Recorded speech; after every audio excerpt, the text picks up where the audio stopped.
Welcome to Tarik Talk, a podcast exploring art, culture, and the stories that shape creative lives. I'm your host, Tarik Mendes, and each episode I sit down with artists and creative thinkers to talk about process, inspiration, and the moments that shape who we become. Thanks for being here. Let's get into today's episode. Welcome back to Tarik Talk. Standing in the meatpacking district along Gansevoort Street, the Whitney Museum of American Art feels deeply connected to the city around it. The building opens outward, to the High Line, to the Hudson River, to the streets of downtown Manhattan. Designed as a space for living artists and evolving ideas, the Whitney isn't just about preserving history, it's about capturing the present moment as it unfolds. And nowhere is that more visible than in the Whitney Biennial. Since its founding in 1932, the Biennial has been one of the most important surveys of contemporary American art. It's a pulse check on what artists are thinking, feeling, and creating right now. Each edition reflects a different moment in time, and the 2026 Biennial feels especially charged. This 82nd edition is curated by Marcela Guerrero and Drew Sawyer, two curators known for their rigorous and thoughtful exhibitions. Over the course of more than a year, they traveled extensively, visiting studios, meeting artists, and engaging in hundreds of conversations. What emerges is not a fixed narrative, but something more fluid, a constellation of voices, perspectives, and experiences.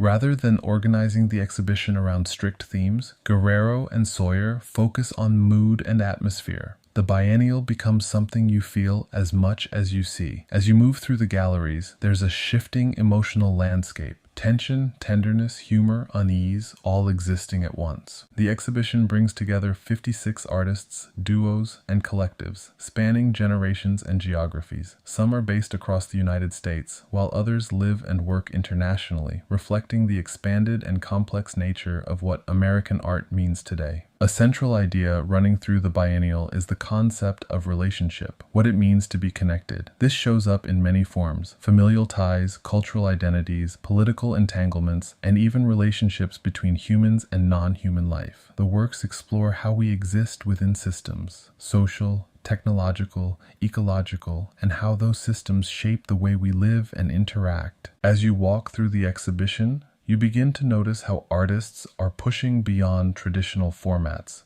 This is not just painting or sculpture, it's sound, scent, performance, installation. Some works invite you to listen closely, others surround you completely. The experience becomes immersive, almost environmental. There's also a strong presence of contradiction. One moment, you encounter works that feel playful, even humorous. The next, that same sense of lightness shifts into something darker, more unsettling. Artists are using unexpected materials and visual languages to navigate complex ideas, sometimes through softness, sometimes through confrontation. In several installations, cuteness becomes a strategy. Bright colors, soft textures, and familiar forms draw you in, but underneath, there's tension. These works challenge the way we interpret emotion, power, and vulnerability, creating a space where attraction and discomfort exist side by side. Technology and infrastructure also play a major role. Some artists explore the influence of digital systems, artificial intelligence, and online culture, examining how these forces shape identity, communication, and control. Others focus on physical infrastructures, energy, architecture, and land, revealing the invisible systems that structure everyday life. And throughout the exhibition, there's a constant return to the idea of coexistence. Not a perfect or resolved coexistence, but something more complex, more unstable.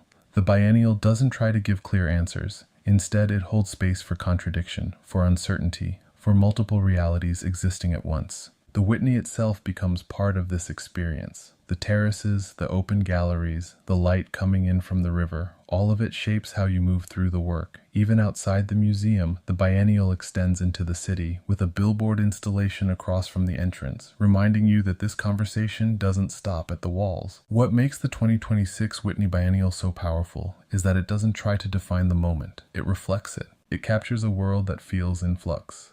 A world of overlapping systems, shifting identities, and constant negotiation. And through the voices of these artists, it offers not a conclusion, but a series of encounters. Encounters that stay with you, because this Biennial isn't about resolution, it's about resonance. And as you leave the Whitney, you're left not with answers, but with a deeper awareness of the complexity of the present and the many ways artists are finding to live within it.